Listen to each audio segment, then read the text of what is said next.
Hi friends, today I'm doing my July wrap-up, so I'm going to be talking about all the books that I read in July. I did take part in Jane Austen July, so I'm going to be talking about all the books that I read for that. But then I also read some books that were not related, and I'll be talking about those too. I did have a little slump in the middle of the month. I had two books back to back that I decided not to finish, and it kind of made me slump because I was really overthinking my disappointment because I expected to really love both of those. But don't be like me and just move on because there's a million books out there that you're gonna love. So I'm gonna start with the Jane Austen July reads. And so this year for the group read, the pick was Sense and Sensibility, but since I read that last year, I actually decided to reread Pride and Prejudice, and I picked this annotated edition. Which I really enjoyed. I hadn't read an annotated edition before, but I don't think that Pride and Prejudice is one that you necessarily have to worry about reading with annotations, especially compared to something like Mansfield Park. That has a lot more that benefits from context because it definitely addresses a lot more topics to do with class differences, the Navy and the colonies and things like that it assumes you know, and so that contextualizing adds a lot. Whereas with something like Pride and Prejudice, the annotations are adding extra details and a bit of nuance and stuff like that. So less essential, especially on a first read. I really think that it's a lot nicer to just go in and just experience the novel as is. I think it's very easy to do so with something like Pride and Prejudice. I was noticing this time around how much right at the beginning it jumps right into things happening. It doesn't have like a chapter or many chapters of exposition or anything like that. It just goes straight in, which I think is awesome, especially on a first read. And so because this wasn't my first time reading it though, I really enjoyed the annotations. They just added a little bit more context, but mostly just nuance and some commentary on things that were happening in the book. And so it was funny though, because as much as I was enjoying the annotations, at the same time I also kind of wanted to just like be able to keep going with the story. So you know. And maybe that's because it had been so long since I had read the story that I just really wanted to get immersed in it. I almost feel like I almost want to just reread it again. But overall, I just really enjoyed that extra enrichment that I got from the annotations, and I really like the idea of collecting the rest of Jane Austen's main novels in annotated editions. Maybe I'll matching this one. I think that'd be really cool. Oh, and another takeaway that I wanted to share is how much I kind of realized from rereading it that this, because I read it in my teens, it kind of really helped shape my idea of a good love partnership because it just emphasizes so much the idea of not just looking for someone that you feel attracted to, but that you are compatible with in your personality, that you really respect and admire the other person and you complement each other. And that idea of like complementary personalities and inclinations just naturally benefiting each other in the areas that maybe you lack and that kind of thing, and how that is what brings about true love, depth of love and respect. I really love that, and I really think that this was one of the first places where I saw that depicted so well. And also Jane Austen's concern with her characters' willingness to work on themselves and improve themselves, not just with learning and knowledge, but in terms of personal development and their willingness to learn from their mistakes and improve their mental and emotional maturity.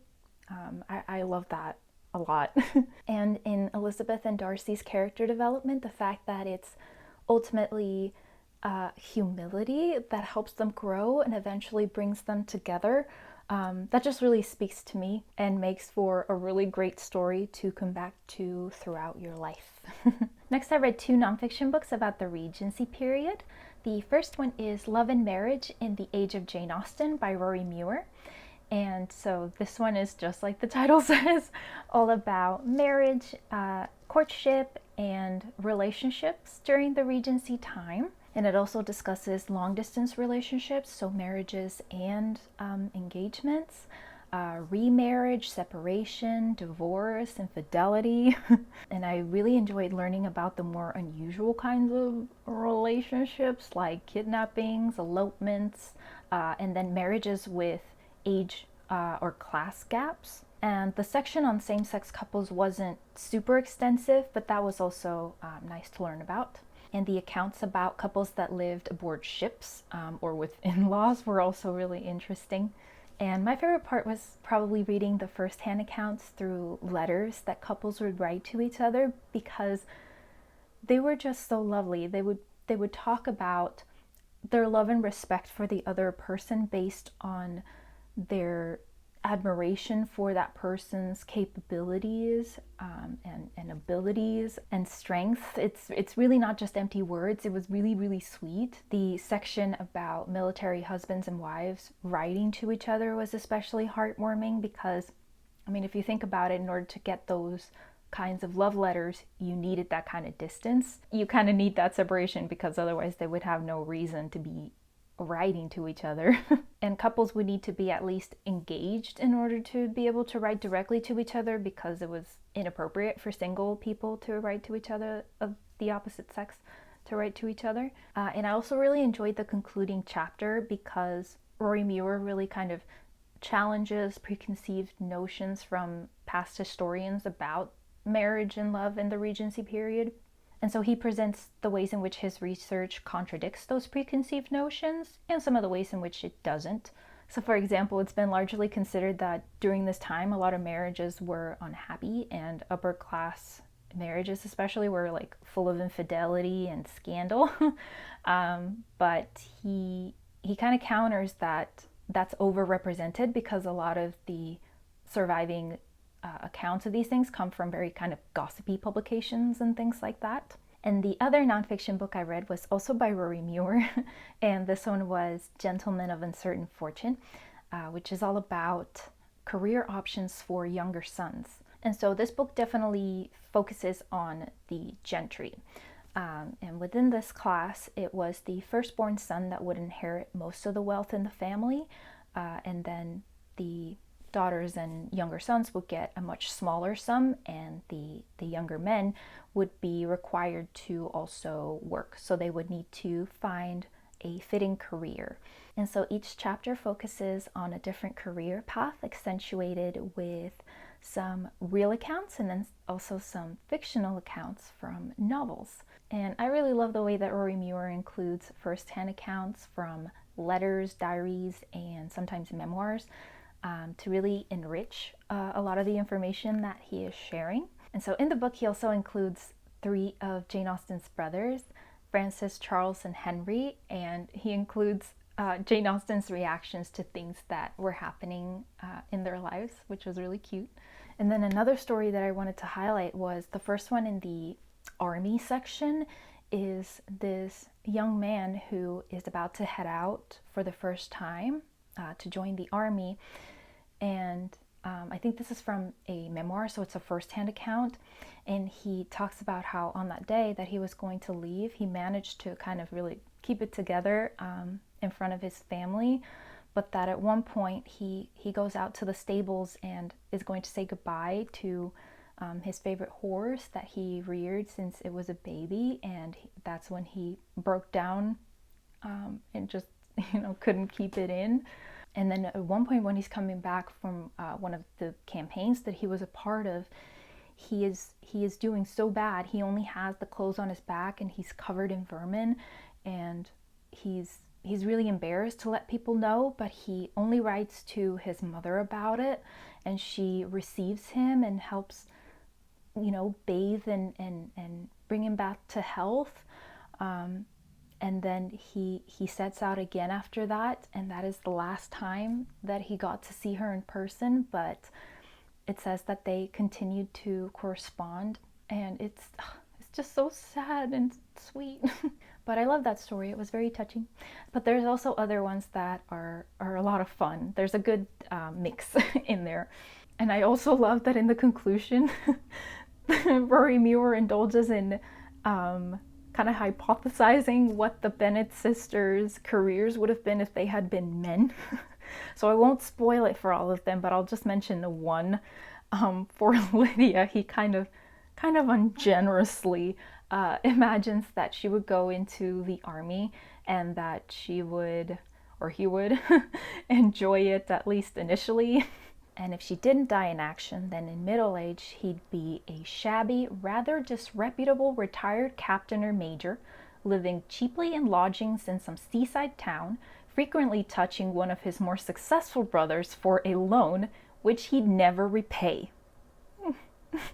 And my DNF for the month, which I talked about in my reading update, was Godmersham Park by Gill Hornby. It just didn't work for me. I really wanted to enjoy it, but it's one of those cases where, for me, the heroine felt too modern for the time period, and so I just couldn't get into it. I also felt like the lens of the story was very critical of the time period, and so it just kept me from really immersing. And then there's the inevitable comparison to Jane Austen that is going to happen as I'm reading Jane Austen at the same time. And there's just a level of subtlety and nuance in Jane Austen's writing that I love so much that, it's hard for other things to live up to that. And then the other book that I decided not to finish, though this one is not a true DNF, I do intend to come back to this one, is The Long Form by Kate Briggs. I was really excited for this. This follows a single mother and a newborn daughter in one day in their life as they're just trying to figure out their day. And it's also a kind of rumination on what a novel is. And I think I just was not in the right mood for this. So it wasn't clicking. I just wasn't feeling excited to pick it up while I was reading it. So I'm just momentarily putting it down, and I will be coming back to it at a later time that feels like my mood is in the right place. So next I'm going to move on to the fiction that I read that is not related to Jane Austen July. And so the first one is a modern classic, and it is A Spy in the House of Love by Anais. And this really surprised me. It is a new modern classic for me. And this was written and set in the 50s, and it follows Sabina, a young woman who she asserts that she is happily married, and yet she compulsively finds herself dating other men. So I do kind of want to emphasize that I don't usually feel attracted to stories about infidelity or characters who cheat, but my husband recommended this, and I'm really glad that I gave it a try because I ended up really enjoying it. So more than anything, this book is a character study of Sabina, who is very interesting, and the book doesn't try to justify her cheating, but it does delve into the social and psychological influences that play a role in her feeling that this is the only way that she can live. Essentially, she's a woman that wants a kind of sexual freedom that the confines of monogamy and gender expectations just don't allow for. I think ideally she's the kind of person who would be maybe in an open relationship or a poly relationship. But I really love that you learn about that through her thoughts and feelings and actions. It doesn't talk about it in those terms. She just feels the way she feels, and she can't make herself conform. And it's really messy. She's not right, but she just can't find a better solution, and she keeps digging herself further into a hole, but she can't stop. And she experiences intense guilt over her actions, and she's constantly worried that she's going to be found out. But she can't stop the cycle. So I found it really, really interesting, compelling, and subversive. It's cool to see a character whose actions you definitely do not condone, but that is written in a way where there's just so many interesting takeaways. So yeah, I really enjoyed it. If you want to hear me talk even more about it, I will put my reading update up in the cards for you so you can check that out. And the next book I read was a classic and a reread, and it is The Metamorphosis by Franz Kafka. And this is a newer translation. Did I pick this up because I wanted a short and quick read to make myself feel better after slumping? Yes. And I think that's totally fair. I think that's a great way to get over a reading slump. I actually reread The Metamorphosis at the end of last year, a different translation, and I really, really enjoyed it. But I got this new translation recently, and I just felt like, you know what? Why not? That's an easy read. But I had a really good time with it. I actually really enjoyed the intro by David Cronenberg. He related Gregor's transformation to his own aging and also to his movie The Fly, which I thought was really cool. And he also mentions how everybody in the book interprets, including Gregor, interprets his metamorphosis very literally, so that it is entirely left up to the reader to do any kind of forming of an analogy and interpreting things on that kind of level, which is very true. And that's what really makes the story something that is so fun and interesting to revisit. Oh, but I haven't mentioned the premise for the story. It's a very simple story. This is about a young man who wakes up one day to find that he has turned into a monstrous insect. And it's about what happens after that. He lives with his parents and his sister, and so it's also about how they react to it as well. And one thing that is so relatable is the fact that Gregor wakes up and there's some crazy shit going on, and his reaction is to worry about his job and his boss's reaction and thinking about how to appease his boss.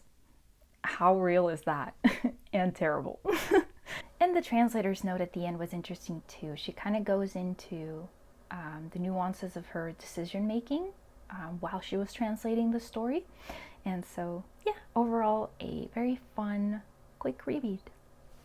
And the last book I read is a manga, and it is Inuyasha by Rumiko Takahashi. This is the third omnibus, and so I'm not going to talk about specifics in a series, but it is a time travel, adventure, fantasy-leaning story that takes place in 90s Japan and also feudal Japan, and we follow a group of adventurers as they're trying to retrieve the shards from a sacred jewel that were scattered across Japan.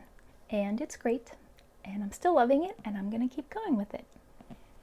I also have 2 books that I started in July, that I started late in July, and so I'm going to be taking into August, but I think I will save those for my August TBR.